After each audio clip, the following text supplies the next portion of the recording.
নবনীরদনিন্দিত কান্তিধারম রসসাগর নাগর भूपवरं। हरे कृष्णा, धन्यवाद, प्रणाम। हम लोग श्रीमद् भागवतम के चौथे स्कंद में है, 9वां अध्याय चल रहा है। आज हम लोग श्लोक संख्या 16 से कंटिन्यू करेंगे, 16 से 21 तक। Shrimad Bhagavatam 4.9.16 to 21। You want to lead श्लोक नंबर 16?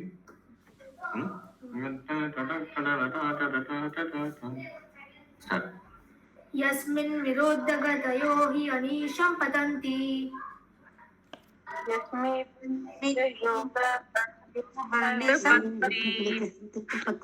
विद्यादयो विविधासक्तय आनुपूर्व्यात्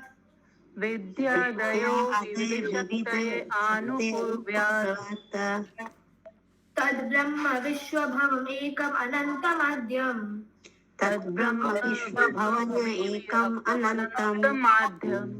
आनन्दमात्रम् अविकरम् अहं प्रापद्ये।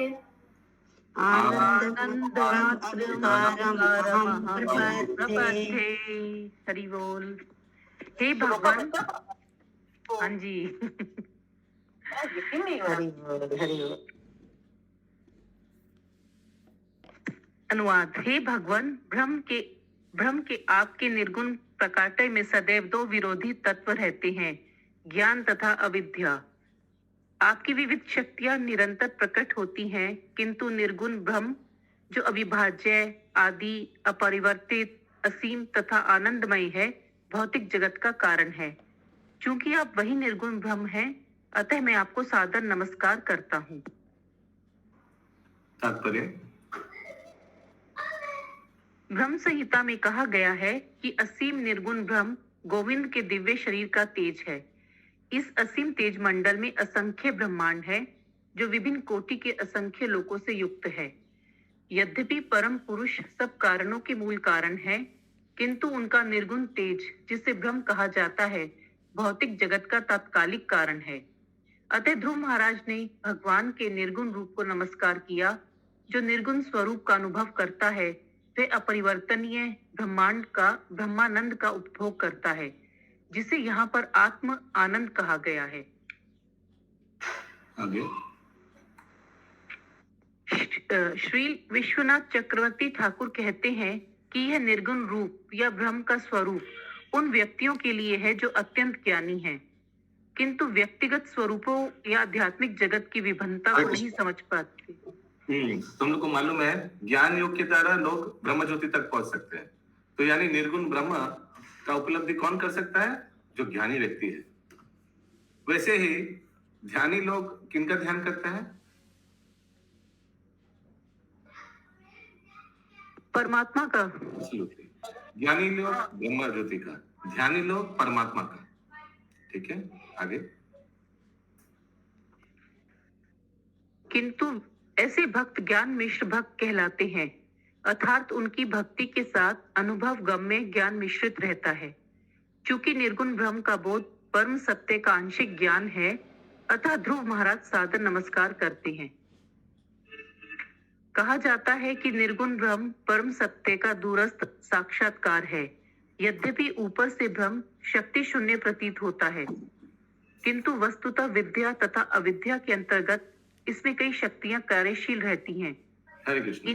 तो निर्गुण ब्रह्म यानी ब्रह्म ज्योति, it's a far realization than original. Original क्या है?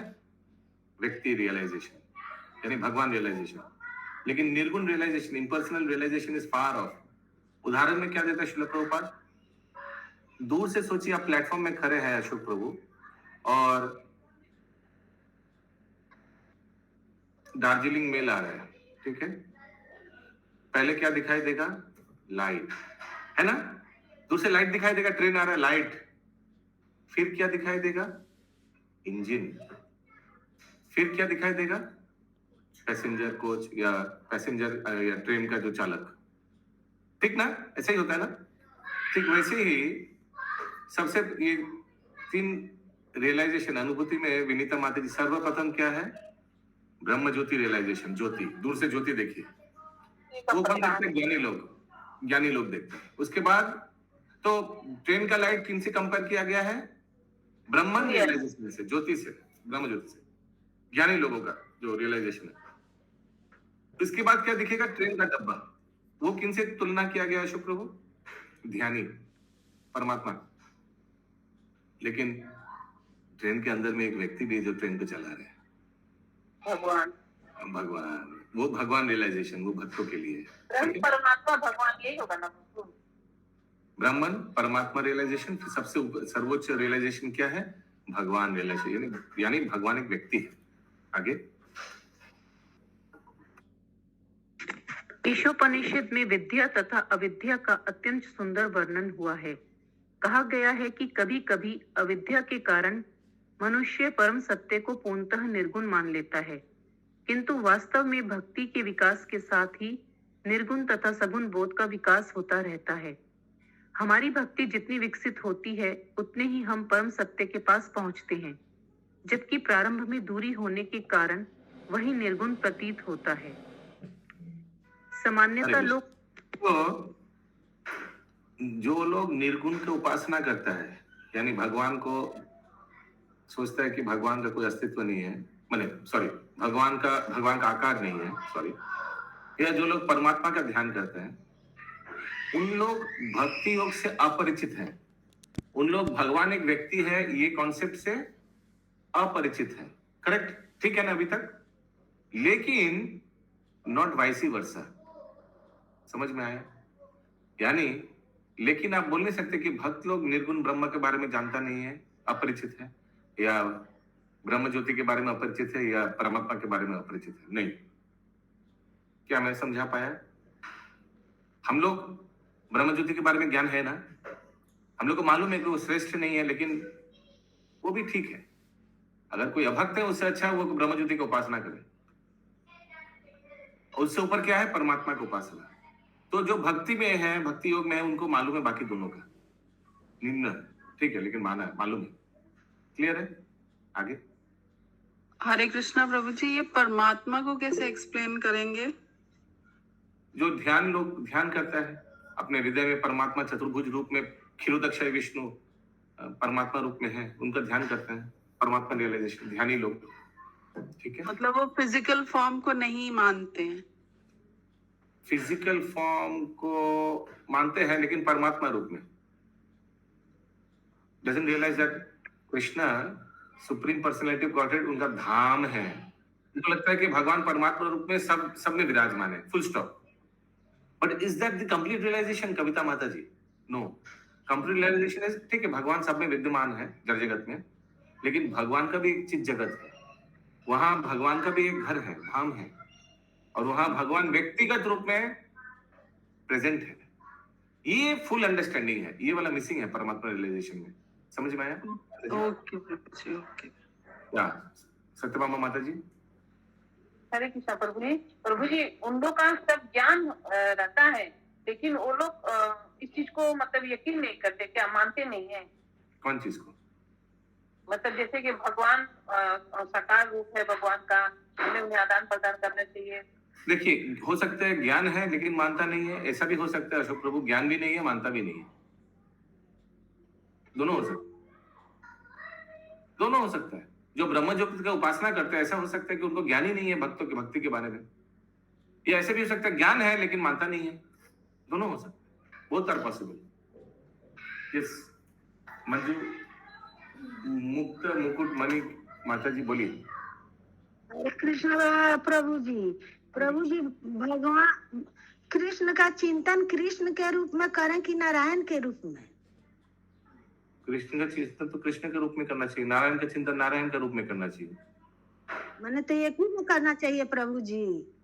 समझा नहीं प्रश्न? समझा नहीं। प्रश्न कर रही हूँ, जैसे माला वाला जाप करती हूँ तो कृष्ण भगवान के चिंतन करते हुए तो वही नाम का चिंतन कीजिए। भगवान नाम रूप में अवतार लिया है, जब के समय नाम रूप में चिंतन कीजिए, कोई विग्रह रूप में नहीं, नाम ही विग्रह है। अच्छा ठीक है प्रभु जी। जब के समय आंख को यूज मत कीजिए, जब के समय कान और मुंह को इस्तेमाल करना है, और उंगली से माला एक एक करके आगे बढ़ाइए, मुंह से जप कीजिए, कान से श्रवण कीजिए, फुल स्टॉप। अच्छा दरकार नहीं है ध्यान करने का। भगवान का फोटो में, भगवान का रूप में ध्यान करने का कोई दरकार नहीं है। भगवान नाम रूप में अवतार लेंगे। ये नाम को श्रवण करना ही आराधना है।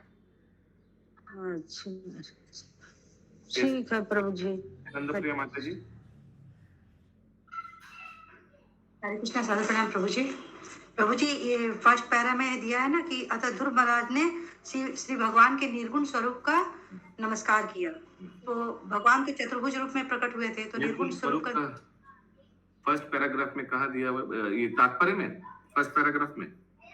Yes Prabhu ji, yes. Dhruv Maharaj therefore offered his respectful obeisances unto the impersonal feature of the Lord. अच्छा, थोड़ा मैं और थोड़ा पीछे जाके पढ़ता हूँ। Although the supreme personal is the original cause of all causes, his impersonal effulgence known as Brahman is the immediate cause of the material manifestation.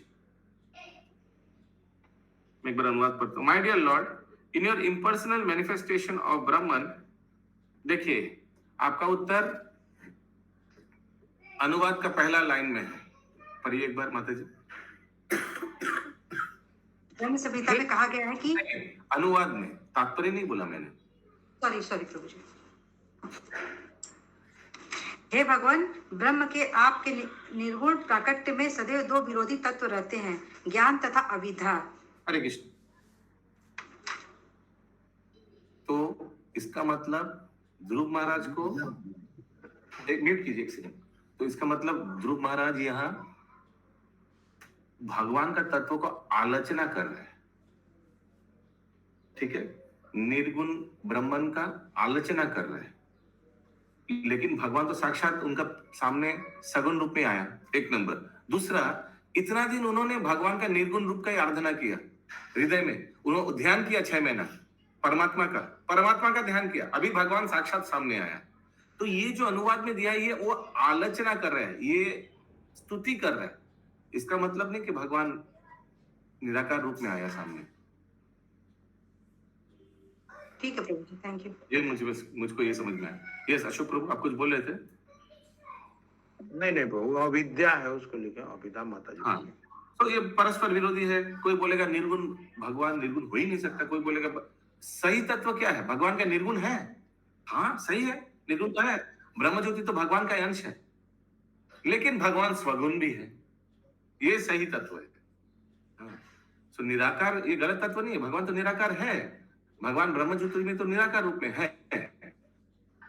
ठीक है, आगे।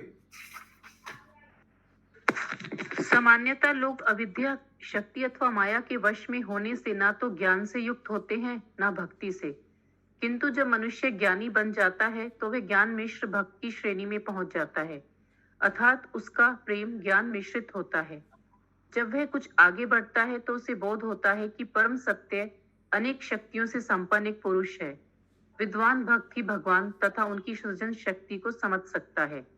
ज्यों ही वे परम सत्य की सृजन शक्ति को स्वीकार कर लेता है, त्यों ही भगवान के छह ऐश्वर्य भी समझ में आ जाते हैं। जो भक्त इससे भी आगे बढ़े हुए हैं और पूर्ण ज्ञान को प्राप्त हैं, वे भगवान का दिव्य आनंद उठा सकते हैं। इस बहुत अच्छा एग्जाम्पल दिया है श्रील प्रभुपाद ने, स्टेज बाय स्टेज। हो सकता है कि हम में से भी बहुत इसी स्टेज से गुजर रहा है। सोच के देखिए, पहले जब आया ज्ञान के खोज के लिए आया इस्कॉन में, अंदर आने के बाद लगा कि हम तो कुछ भी नहीं जानते हैं, हमारे से महान महान महारथी लोग यहाँ बैठे हुए हैं। फिर से पढ़िए अभी जो पढ़ा माता जी।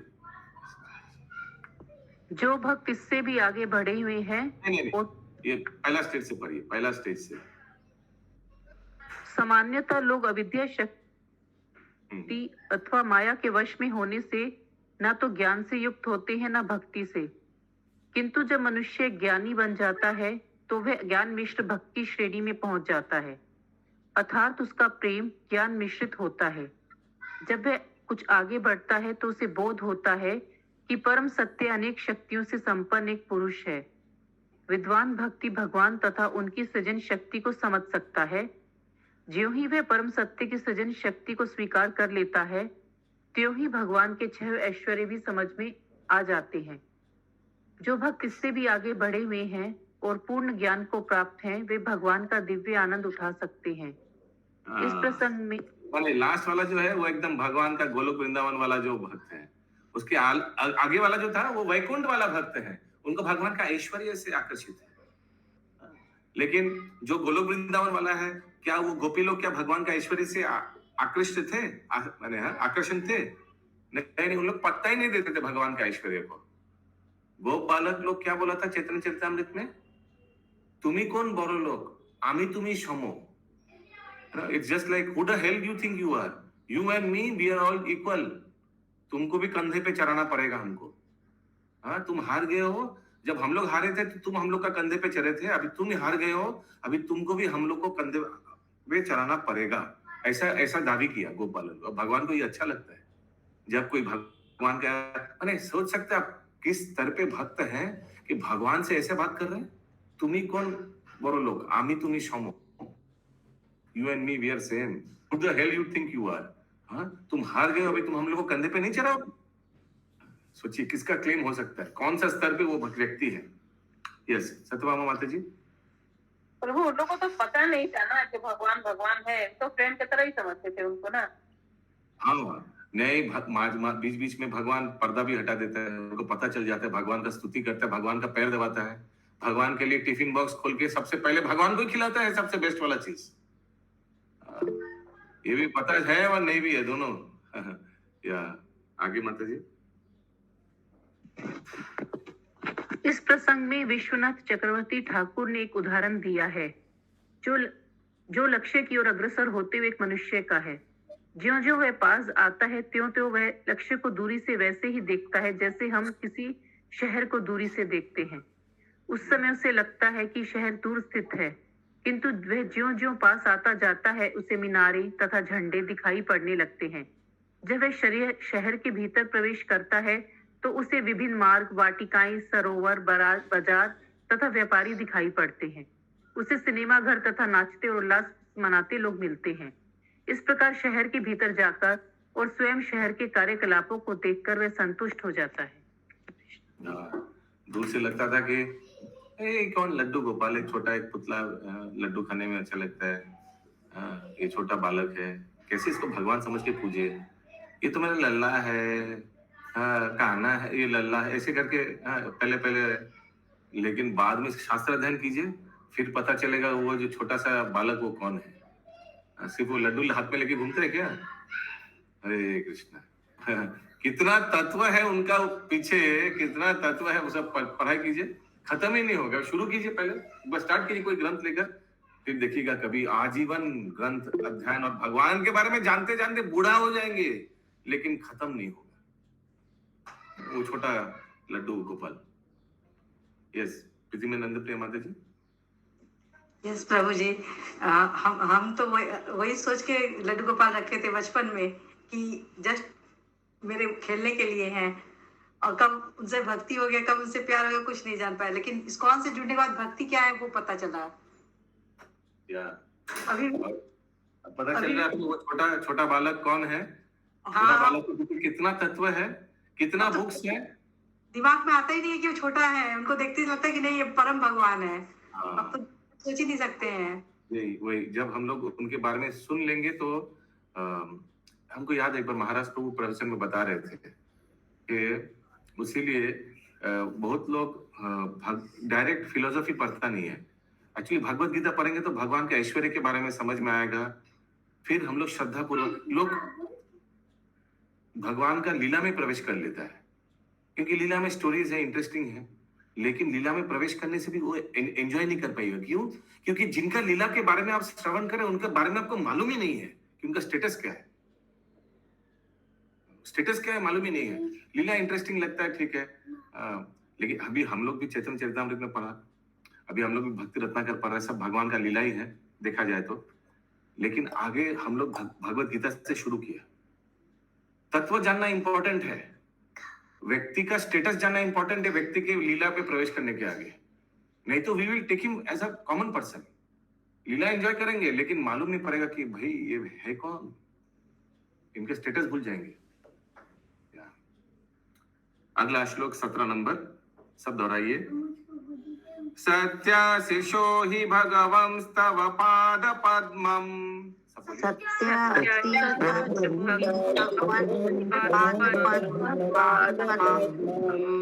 आशिस्तथानुभजन भजता पुरुषार्थमूर्ते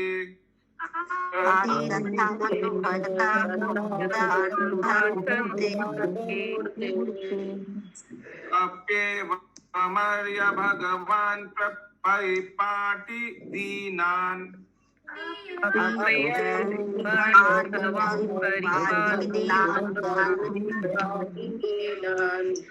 वाश्रेव वत्सकमनुग्रह कातरो अस्मान्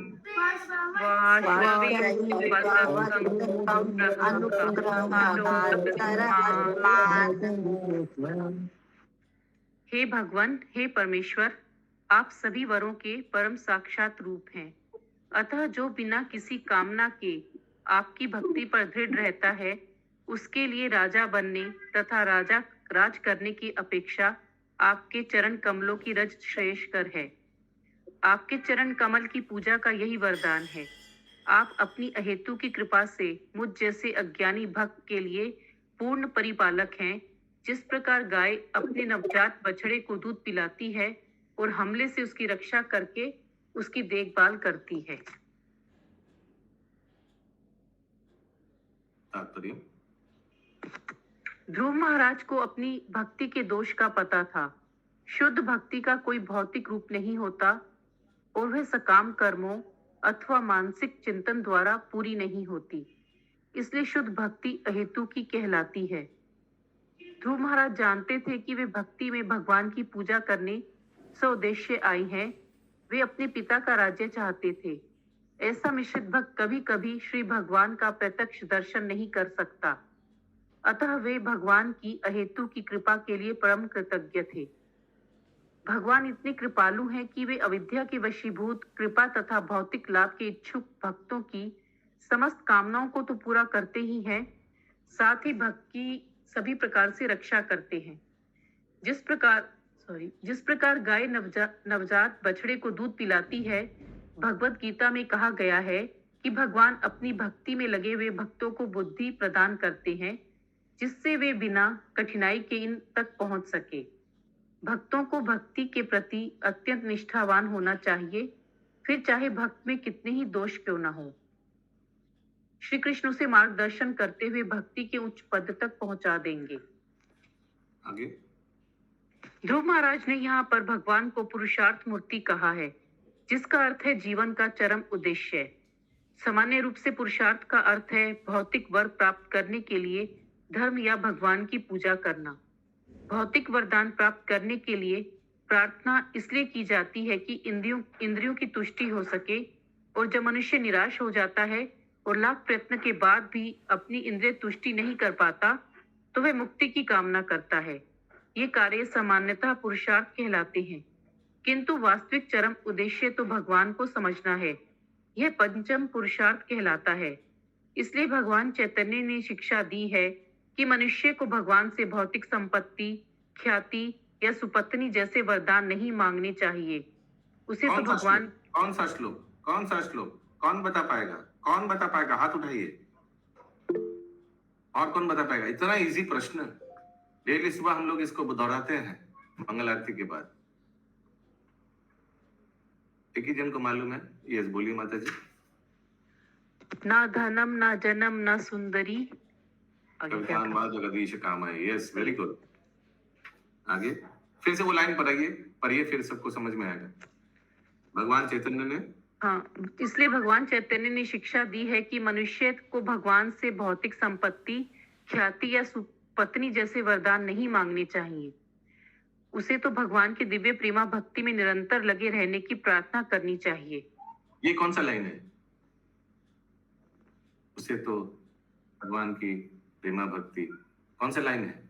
ममा जन्मनि जन्मनीश्वरे भवतात् भक्तिर अहेतुकी त्वयि। फिर से पढ़िए वो लाइन अभी। उसे तो भगवान की दिव्य प्रेमा भक्ति में निरंतर लगे रहने की प्रार्थना करनी चाहिए। निरंतर, जन्मनि जन्मनीश्वरे।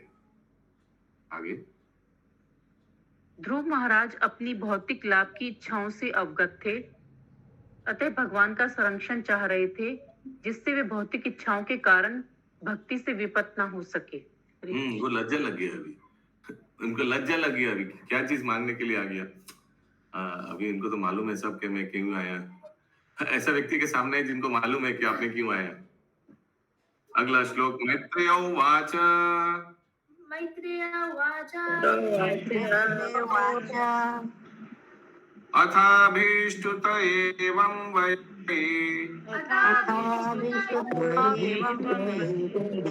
तत्सङ्कल्पेन धीमता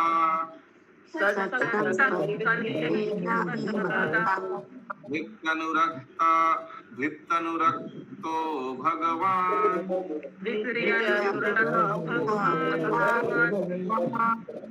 प्रतिनन्देयदम् अब्रवीत्।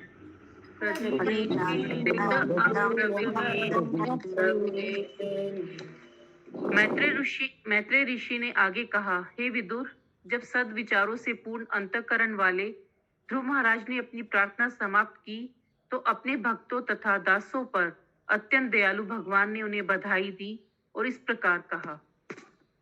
श्री भगवान उवाच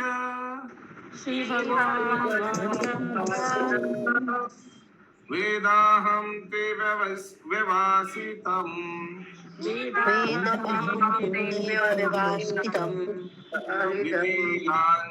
हृदि राजन्यबालका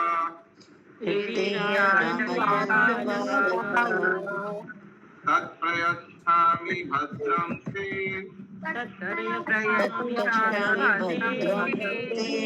दूरापम् अपि सुव्रत।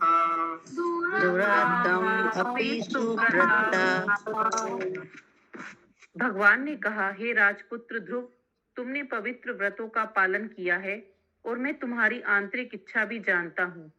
यद्यपि तुम अत्यंत महत्वाकांक्षी हो और तुम्हारी इच्छा को पूरा कर पाना कठिन है, तो भी मैं उसे पूरा करूंगा, तुम्हारा कल्याण हो। यही जा लज्जा लज्जा। भगवान को मालूम है कि, लेकिन भगवान हमको अभी जो चाहिए था वो अभी नहीं चाहिए, अभी दूसरा कुछ चीज के लिए हम चाहिए ना। तात्पर्य, भगवान अपने भक्त के प्रति इतने दयालु होते हैं कि उन्होंने ध्रुव महाराज से तुरंत कहा कि तुम्हारा कल्याण हो।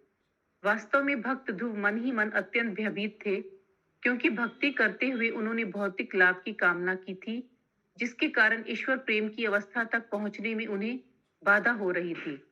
भगवत गीता 2.44 में कहा गया है, भोग ऐश्वर्य प्रसक्ता नाम, जो लोग भौतिक सुख के प्रति आसक्त हैं वे भक्ति की ओर आकर्षित नहीं हो सकते। यह तो सच है कि ध्रुव महाराज हृदय से ऐसा राज्य चाह रहे थे जो ब्रह्मलोक से भी श्रेष्ठ हो। एक क्षत्रिय की यह स्वाभाविक आकांक्षा होती है। ध्रुव केवल 5 वर्ष के बालक थे, अतः लड़कपन के कारण वे अपने पिता तथा पर पितामह से भी बड़े साम्राज्य की आकांक्षा कर रहे थे। उनके पिता उतानपाद मनु के पुत्र थे और मनु ब्रह्मा के पुत्र थे। ध्रुव इन पारिवारिक सदस्यों से आगे बढ़ जाना चाह रहे थे। भगवान को ध्रुव की नादान आकांक्षा का पता था, तो फिर उन्हें किस प्रकार ब्रह्मा से भी उच्च पद प्रदान किया जा सका। भगवान ने ध्रुव महाराज को आश्वस्त किया कि वे भगवत प्रेम से विलग नहीं होंगे। उन्होंने ध्रुव को इस बात की चिंता न करने के लिए कहा कि भौतिक आकांक्षाओं के साथ ही वे महान भक्त बनने की भी महत्वाकांक्षा रखते थे। सामान्यतः भगवान शुद्ध भक्त को भौतिक ऐश्वर्य नहीं प्रदान करते, भले ही वे उसके लिए इच्छुक हो। लेकिन ध्रुव का मामला भिन्न था। भगवान जान रहे थे कि वह इतना बड़ा भक्त है कि ऐश्वर्य के होने पर भी वह भगवत प्रेम से विचलित नहीं होगा। इस उदाहरण से यह सिद्ध हो जाता है कि अत्यंत योग्य भक्त भौतिक सुख सुविधा के साथ ही भगवत प्रेम भी कर सकता है, किंतु यह एक विशेष दशा थी। हरे कृष्ण। ये एक विशेष दशा थी क्योंकि जनरली क्या होता है, भोगैश्वर्य प्रशक्ता नाम तया परितच चेतसाम। जनरली क्या होता है, जो भोग ऐश्वर्य वाला व्यक्ति वो भक्ति में मन नहीं लगता है। लेकिन ध्रुव महाराज एक एक्सेप्शन है। वो आया था भोग ऐश्वर्य के लिए, लेकिन भगवान को मालूम था कि ये भक्ति में लगेगा ये व्यक्ति। व्यवसायिक बुद्धि सामग्री न बीते। तो यहाँ पर तो उनका ईगो प्रॉब्लम था ना प्रभु, न क्या था? कहाँ पर? माने वो पिता से बड़े साम्राज्य बनाना चाहते थे। लेकिन मालूम है भगवान को कि अभी ये भक्ति वाला आदमी हो गया। हाँ आया था वो जिस चीज के लिए, अभी वैसा नहीं है, अभी चेंज हो गया, क्योंकि नारद मुनि का कृपा है। और प्लस भगवान जब शंख से उसका सर पे टच किया तो पूरा पूरा भक्ति योग डाउनलोड हो गया। याद है वो पेन ड्राइव वाला? हाँ हाँ हाँ। अगला आज का अंतिम श्लोक 20-21 एक साथ, ये भी भगवान ही बोल रहे हैं, है ना? भगवान बोल रहे हैं ना? हाँ। नान्यरधिष्ठितं भद्र,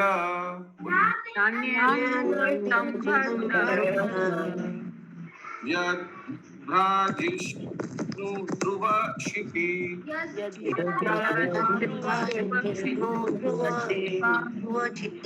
यत्र ग्राहर्ष हरणाम, ज्योतिषां चक्रमाहिताम्,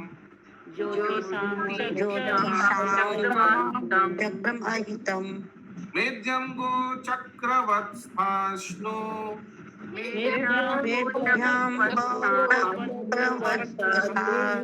परस्तत्कल्पवासिनाम्, धर्मोऽग्नि कश्यपाशुक्रो,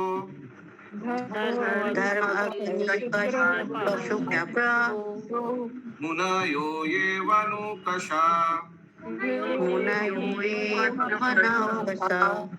चरन्ति दक्षिणीकृत्य,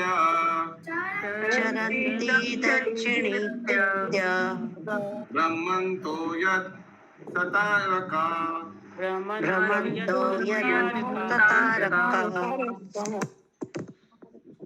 भगवान ने आगे कहा, हे ध्रुव, मैं तुम्हें ध्रुव नामक तेजोपायमान ग्रह प्रदान करूंगा, जो कल्पांत में प्रलय के बाद भी अस्तित्व में रहेगा। अभी तक उस ग्रह में किसी ने राज्य नहीं किया है, तथा वह समस्त सौर मंडल ग्रहों तथा नक्षत्रों से घिरा हुआ है। आकाश में सभी ज्योतिषिक इसी ग्रह की प्रदक्षिणा करते हैं। जिस प्रकार की अनाज को कूटने के लिए सारे बैल एक केंद्रीय लट्ठे के चारों ओर चक्कर लगाते हैं, धर्म, अग्नि, कश्यप तथा शुक्र जैसे ऋषियों द्वारा बसाए गए सभी तारे ध्रुव तारे को अपनी दाईं ओर रखकर उसकी परिक्रमा करते हैं, जो अन्यों के विनिष्ट हो जाने पर भी इसी प्रकार बना रहता है। कहा जाता है वो, हम लोग जब रात को ऊपर आकाश में देखते हैं तो कौन सा है, कैसे पता चलेगा? नॉर्थ पोल।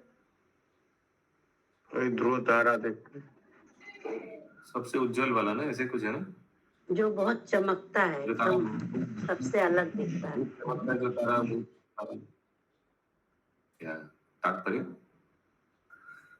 यद्यपि ध्रुव महाराज द्वारा अधिकार प्राप्त करने के पूर्व भी ध्रुव तारे का अस्तित्व था, किंतु उसका कोई अधिष्ठाता देव न था।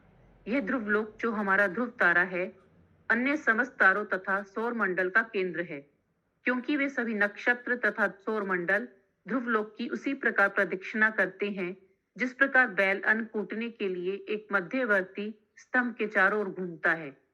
ध्रुव ने सर्वश्रेष्ठ ग्रह लोक चाहा था और उनकी यह इच्छा बालकों जैसी थी, फिर भी भगवान ने उसे पूरी कर दिया। एक छोटा बालक अपने पिता से ऐसी वस्तु मांग सकता है जो अभी तक उसने किसी को ना दी हो, किंतु तो भी पिता प्रेमवश उसे वह वस्तु दे देता है। इसी प्रकार यह अद्वितीय ध्रुव लोक महाराज ध्रुव को प्राप्त हुआ। इस ग्रह की विशेषता है कि प्रलय हो जाने पर यहाँ तक कि ब्रह्मा की रात्रि के समय होने वाले प्रलय में भी यह बना रहेगा। प्रलय दो प्रकार का होता है, एक तो ब्रह्मा की रात्रि के समय और दूसरा ब्रह्मा के जीवन के अंत में। ब्रह्मा के जीवन के अंत समय कुछ चुने हुए पुरुष भगवान के धाम जाते हैं। ध्रुव महाराज उनमें से एक है। भगवान ने ध्रुव को आश्वस्त किया कि वे आंशिक प्रलय के बाद भी जीवित रहेंगे। इस प्रकार पूर्ण प्रलय होने पर वे सीधे वैकुंठ लोक चले जाएंगे। इस संदर्भ में शील विश्वनाथ चक्रवर्ती ठाकुर की टीका है कि ध्रुव लोक श्वेत द्वीप, मथुरा तथा द्वारका जैसा एक लोक है। ये ईश्वर के राज्य के शाश्वत स्थल हैं, जिनका वर्णन भगवद गीता तद्वाम परमम तथा वेदों में ओम तद विष्णु परमम पदम सदा पश्यन्ति सूर्यः हुआ है। परस्तात कल्प वासिनम शब्दों का अर्थ प्रलय के बाद आबाद ग्रहों से परे है, जो वैकुंठ लोक का सूचक है। दूसरे शब्दों में भगवान ने ध्रुव महाराज को वैकुंठ लोक भेजने का आश्वासन दे दिया। हरे कृष्णा। ग्रंथराज श्रीमद् भागवतम की जय।